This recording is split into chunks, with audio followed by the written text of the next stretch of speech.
Estamos de vuelta en Diálogo Abierto, aquí en la señal de Telefórmula para toda la República Mexicana, Estados Unidos y Canadá. Estamos sosteniendo un análisis, porque ya me reclamaron que no es debate, con Rodrigo Menéndez desde Yucatán, con José Centeno desde Puebla, con Felipe Gaitán y Carlos Sandoval desde sus domicilios en la Ciudad de México, y yo aquí solo en el estudio de Grupo Fórmula en nuestra sede central en Avenida Universidad. A ver, Carlos, hay un análisis pormenorizado de lo que va a acontecer en base a análisis que han realizado las calificadoras, los bancos, los analistas. En ese margen, el presidente de la República dice que va a crear 2 millones de empleos. ¿Qué más quisiéramos? El deseo está ahí, pero eso es imposible, eso no existe. ¿Cuál es esta referencia numérica? ¿Qué es lo que hay que esperar, Carlos?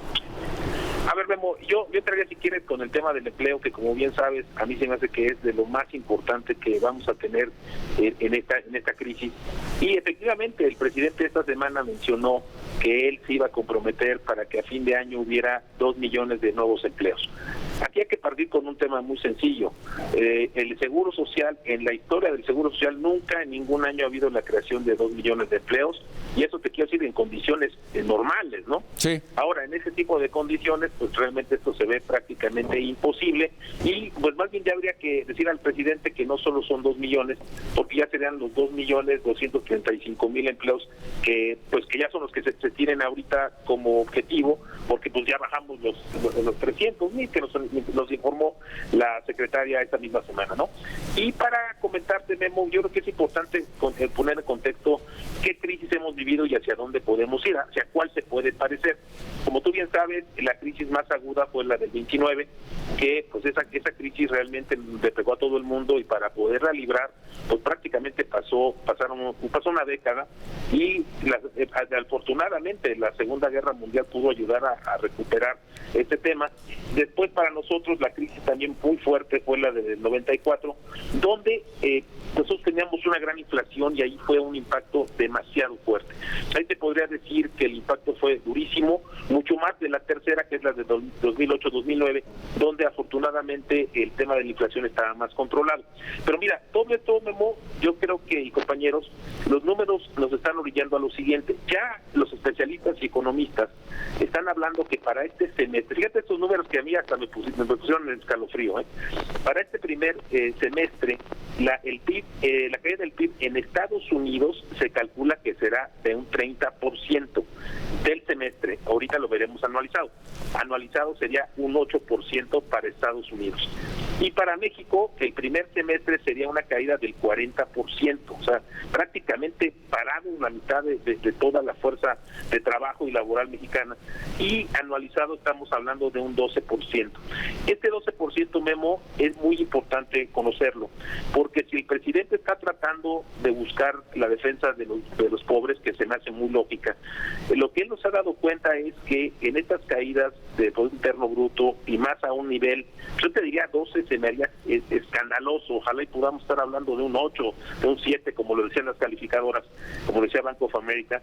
Pero en el tema en el año del 94, este es un tema muy importante, el Producto Interno Bruto cayó el 6.3%, y eso llevó a que se aumentaran las filas de pobres en 16 millones.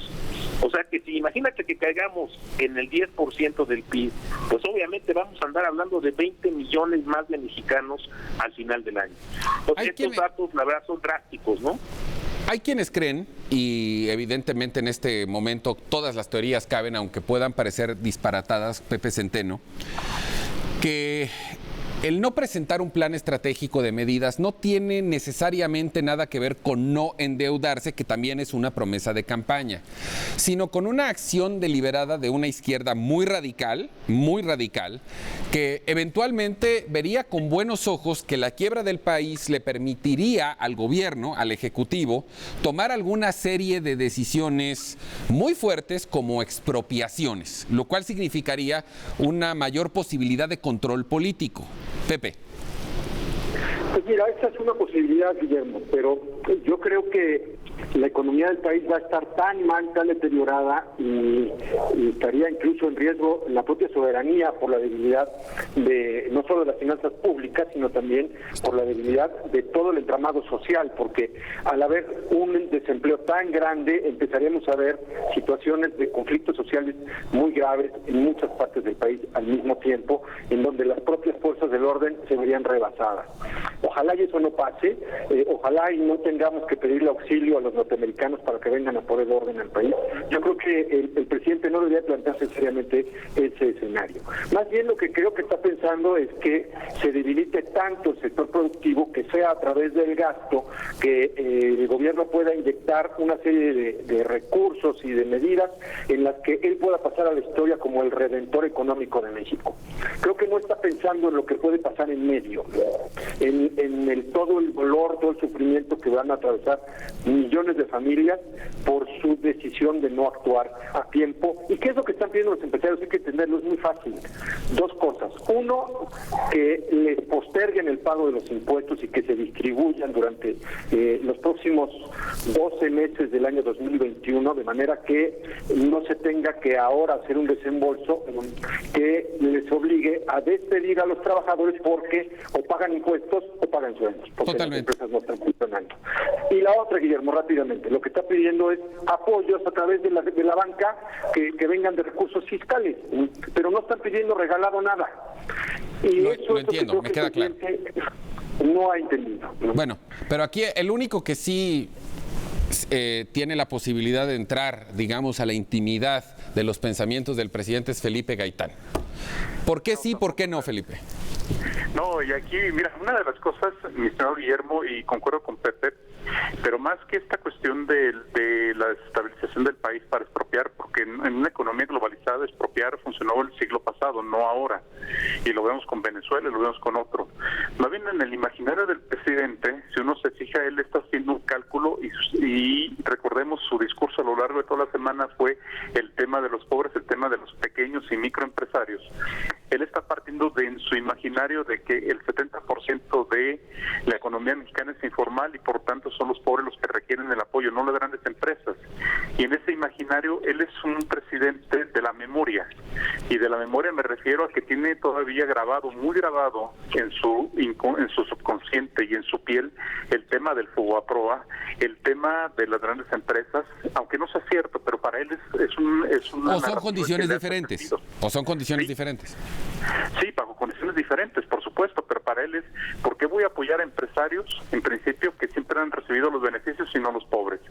Y esto se vuelve peligroso porque mucha de la gente que apoya al presidente dentro del propio gobierno, como Dolores Padierna, lo que ha señalado es que cuando los empresarios han tomado decisiones y acciones autónomas a un lado, en paralelo al Estado, dice que eso es un golpe de Estado. Entonces, ahí sí vemos una narrativa peligrosa de la gente que rodea al presidente, pero en el imaginario del presidente es, yo voy a ayudar a los pobres, a los microempresarios, porque los otros han sido beneficiados de ese modelo neoliberal.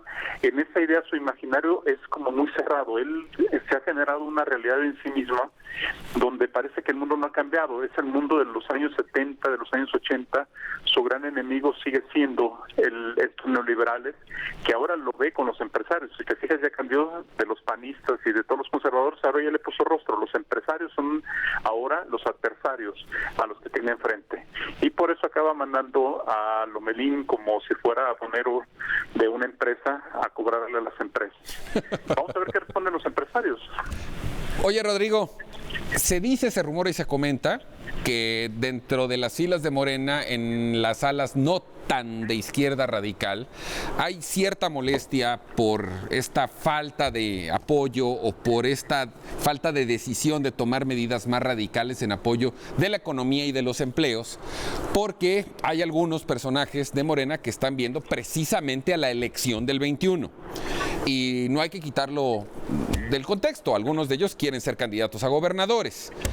¿Qué puedes decirme al respecto de la decisión, de la eventual decisión que de por sí ya en Morena se cuecen habas, que pudiera generar esta circunstancia en la elección del año siguiente?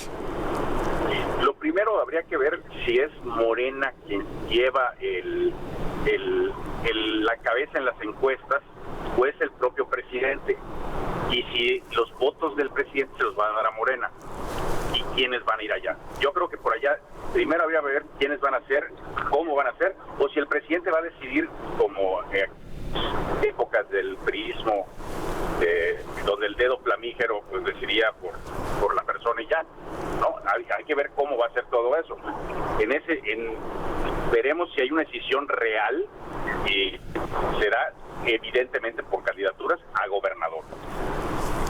Sí, pero obviamente a él lo que más le interesa es la Cámara de Diputados para poder tener el control legislativo. Y yo ahí ya no veo, como lo hubiéramos podido haber platicado hace 6 meses, una preponderancia de Morena. Creo que va a ser una elección muy, muy interesante y que el resultado va a ser de pronóstico reservado.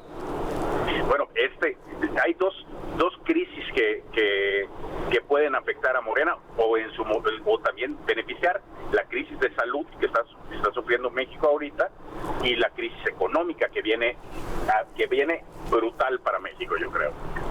No sé cómo se vayan a beneficiar de eso, pero en fin, bueno, vamos a un corte, no tardamos nada, volvemos de inmediato aquí a Diálogo Abierto, a la señal de Grupo Fórmula, para llegar a conclusiones de este análisis. No fue debate, no fue discusión, con mis amigos y colaboradores ahora por la vía telefónica. No tardamos.